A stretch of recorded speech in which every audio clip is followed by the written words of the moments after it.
भारतीय जनतेनं प्रवास करायचा नाही, घराबाहेर पडायचं नाही, इंधन बचत करायची आणि सल्ला दिलाय त्यांनी. उन्हाळा वाढलाय, भरपूर पाणी प्या. काय भरपूर पाणी प्या. 17%च पाणी शिल्लक आहे. पाणी प्यायचं कसं? हे जनतेची फसवणूक करतात, जनतेशी खोटं बोलतात, जनतेशी प्रामाणिक नाही. देशाची आर्थिक अवस्था अत्यंत गंभीर स्थितीला कोलमडली आहे. त्यातला मास्टर माइंड तेजस शहा याला काल सीबीआयने अटक केली. म्हणजे शहा कनेक्शन कुठेतरी असतंच महाराष्ट्रात, काय वाईट घडायचं असं. त्याची जबाबदारी देवेंद्र फडणवीस घेणार आहेत का, हा माझा प्रश्न आहे.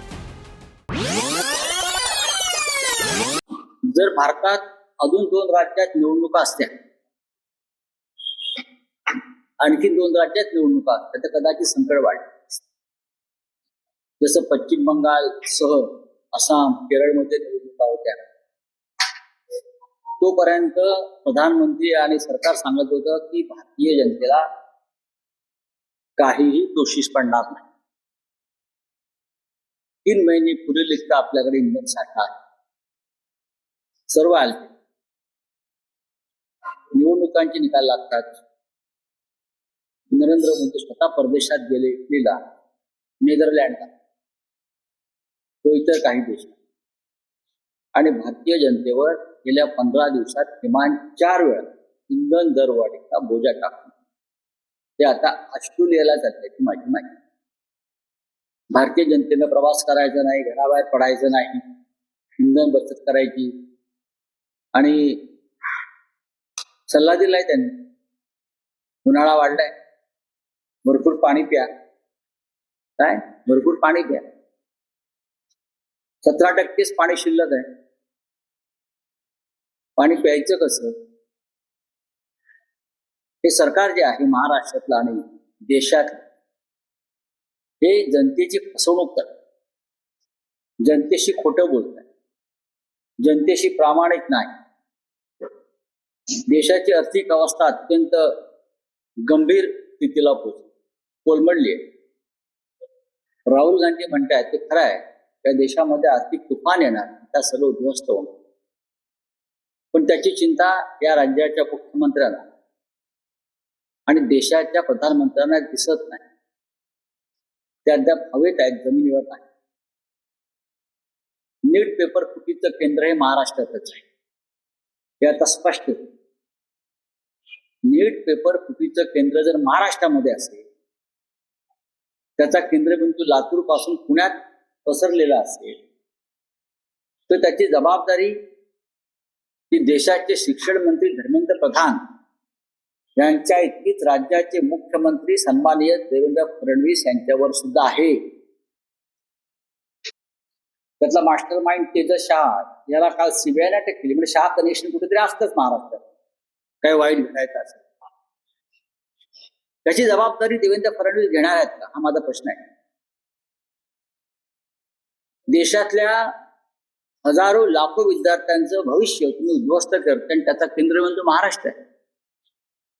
आणि आपण सुशासन वगैरे वगैरे त्या गोष्टी ज्या करत आहात, प्रधानमंत्री मोदींच्या नेतृत्वाखाली एका पिढीचं आयुष्य तुम्ही बर्बाद केलेलं आहे. आणि देवेंद्र फडणवीस त्याच्यावरती काहीच बोलायला तयार. एक पत्रकार परिषद तरी घ्या, आम्ही तुम्हाला प्रश्न विचारू. याचा अर्थ या पेपर फुटी मागे भारतीय जनता पक्षच आहे. आपापल्या लोकांना पेपर आधी मिळावेत आणि त्यांनी चांगला स्कोर करावा, यासाठी पेपर फोडण्याचे एक नेटवर्क भारतीय जनता पक्षानं त्यातल्या प्रमुख लोकांनी तयार केलं. म्हणजे अशी न्याय व्यवस्था ताब्यात,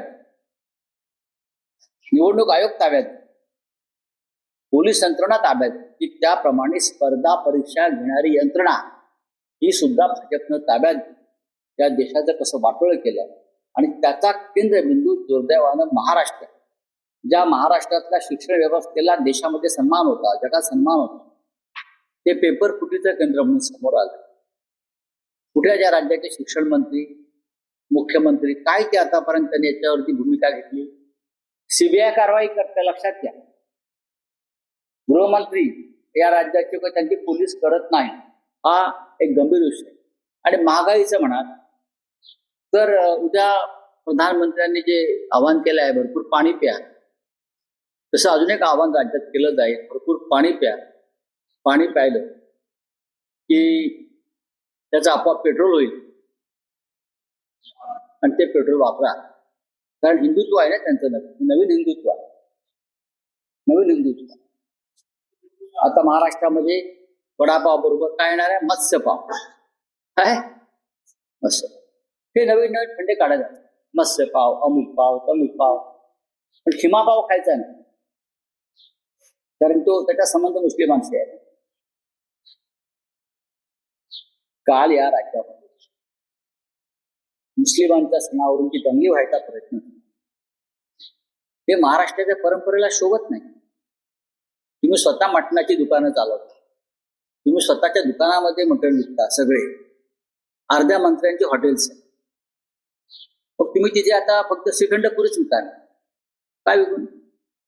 महाराष्ट्र मांसाहारी, लक्षात घ्या. महाराष्ट्र हा क्षत्रिय धर्माचं पालन करणारा छत्रपती शिवाजी महाराज क्षत्रिय मराठा. आणि तुम्ही महाराष्ट्रावर काय लादताय? अत्यंत चुकीच्या पद्धतीने महाराष्ट्राची दिशा नाही. बघा, ह्याच्यावरती गृहमंत्र्यांनी, पोलीस आयुक्तांनी बसून तोडगा काढायला पाहिजे. बळी तर आम्ही देतो ना, महाराष्ट्राचं सरकारच बळी देऊन आले. महाराष्ट्राचे सरकार देवळात बळी देऊन आले, माहितीये का तुम्हाला? 55 रेडे कामाख्य देवीच्या मंदिरात कापले गेले. ही कुर्बानीच आहे ना. त्या कुर्बानीवर सुद्धा आपण आक्षेप घेतला पाहिजे. आमचा आक्षेप आहे या अंधश्रद्धेला. 55 रेडे कापून ते सरकार सत्तेत आलेलं आहे, ते दुसऱ्यांच्या कुर्बानीला विरोध करत आहे. हा मानसिक गोंधळ आहे, हा मानसिक गोंधळ. महाराष्ट्रामध्ये मांसाहार होणार आणि मांसाहार केला जाईल, ठीक आहे. पद्धतीमध्ये काही बदल होऊ शकतात, पण आधी जे मुसलमानांच्या कुर्बानीला विरोध करतायत त्यांनी आधी जे 55 रेडे कापून, ते पण मंदिरात सत्तेवर आले, त्यांच्याबरोबर आपण बसलेला आहात, त्या कुर्बानीला सुद्धा विरोध केला पाहिजे, हे माझं मत. त्या चुकीचं काय आहे? महापालिकेत जर भ्रष्टाचार सुरू असेल आणि तो मुख्यमंत्र्यांच्या निदर्शनास आणला असेल आणि मुख्यमंत्र्यांनी त्याच्यावर कारवाई करून ते थांबवलं असेल, तर अशा प्रसंगामध्ये मुख्यमंत्र्यांचं स्वागत करावंच लागेल, किंवा सत्ताधाऱ्यांचं स्वागत करावंच लागेल. मी नीटच्या माध्यमातून, हा देशभराचा विषय आहे, महाराष्ट्र केंद्रबिंदू आहे, अशा वेळेला जबाबदारी मुख्यमंत्र्यांची नाही का? सीबीआय येऊन कारवाई करते. पण इतकं मोठं कांड परीक्षा स्पर्धेतलं सुरू असताना महाराष्ट्र पोलीस, राज्याचे गृहमंत्री हे अनभिज्ञ आहे. ह्याच्यावरती जर आम्ही बोलतो तर ते मुख्यमंत्र्यांवर टीका होत नाही, ती शासनावर टीका आहे. मुख्यमंत्र्यांनी मुंबई महानगरपालिकेतला रक्तपेढ्या, रुग्णालय यांचं खासगीकरण जे चाललं होतं, विक्री, त्या संदर्भात आदित्य ठाकरे आणि आमचे आमदार मिलिंद नारे यांनी जो हा त्यांच्या समोर ही भूमिका मांडली आणि मुख्यमंत्र्यांनी हा महापालिकेतला भ्रष्टाचार थांबवला, हे त्यांचं काम आहे, त्यांनी केलं, त्याचं कौतुक केलं पाहिजे, अभिनंदन करावंच लागेल. तर चुकीचं काय? या महाराष्ट्रातून शिंदे गट नावाचा जो प्रकार आहे तो पूर्णपणे निस्तनाबूत करण्याचा चंग तो राज्याच्या मुख्यमंत्र्यांनी बांधला असेल अनेक माध्यमात. आता आपण पाहिलं असेल विधान परिषद निवडणुकीत सुद्धा भाजपचा कसा वर्चस्व आहे का? तर आम्ही मुख्यमंत्र्यांच्या पाठीशी उभे राहू. ही घाण आहे, ही कीड आहे बेईमानीची, ती जर दूर होत असेल आणि त्यांचा भ्रष्टाचार, हे सरकार भ्रष्टाचारातून आलेलं आहे शिंद्यांचं, तर आम्ही त्यांचं स्वागत करू.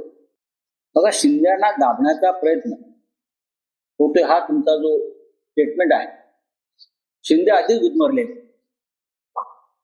या सरकारमध्ये शिंदे आधीच गुदमरलेले आहे. मुख्यमंत्री जे सांगतायत शिंदे माझे मित्र आहेत, शिंदे माझे सहकारी आहेत, शिंदे आमचे नेते आहेत, जे देवेंद्र फडणवीस यांना ओळखतात त्यांना फडणवीसांचे संकेत व्यवस्थित कळतात. कळलं? त्याच्यामुळे भविष्यात जे काय घडणार आहे त्याची नांदी आहे, इतकंच मी सांगतो. म्हणूनच ही जमावजमाव सुरू आहे. ही जमावजमाव त्यासाठीच आहे कारण उद्याची निवडणूक विधानसभेची भाजपा आणि शिंदे गट हे एकत्र लढू शकत नाहीत. मी इतकं सांगेन, बघा, तुम्ही मला स्पष्ट विचारायला सांगेन, अजित पवारांचा राष्ट्रवादी काँग्रेस हा संपलेला आहे. उरलेला पक्ष भाजपाकडे आणि बाकी सैरा बहिरा आमदार इतर ठिकाणी पळून जातील. हा पक्ष संपलेला आहे हे मला दुर्दैवाने म्हणावं वाटतंय. अजित पवार यांना मूळ पक्षातून दूर काढण्याचं काम प्रफुल्ल पटेल, धनंजय मुंडे, सुनील तटकरे यांनी केलं. हे शरद पवार साहेबांचं मत. अजित पवारचं डोकं फिरवणारे ही माणसं, बरोबर आहे. आता त्यांचं डोकं फिरलं की काय चाललंय ते पाहून त्याच्यामुळे हा पक्ष भविष्यात फार काळ राहील असं माझं मत नाही. हा पक्ष राहणार नाही. शिंद्यांचाही पक्ष राहणार. आठवल्यांच्या हातातला आरसा कोणी दिलाय? भाजपने दिला असेल ना. आठवल्यांचं स्वतःचं काय? काही नाही. बोला. पानी की कल ही प्रधानमंत्री ने एक मार्गदर्शन किया देश की जनता को कि देश में गर्मी बहुत बढ़ रही है, उसका परिणाम आपके शरीर पर होगा, तो पानी पीते रहो. ये देश के प्रधानमंत्री का था. और ये आह्वान करते प्रधानमंत्री, मैं देख रहा था ऑस्ट्रेलिया में जा रहे, वहां का पानी पिया, फिर इटली का पानी पिया, नीदरलैंड का पानी पिया. महाराष्ट्र में और मुंबई में अब सिर्फ 17% पानी का स्टॉक है.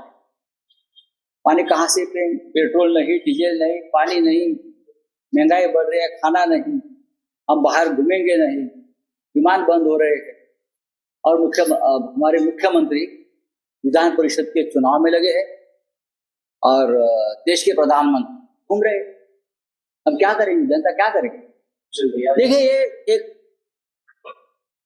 राजनीति का विषय, धार्मिक राजनीति, धर्म की राजनीति को स्प्लिट करना चाहते और आने वाले विधानसभा लोकसभा चुनाव तक इस मामले पर बार बार तनाव पैदा करके दो धर्मों में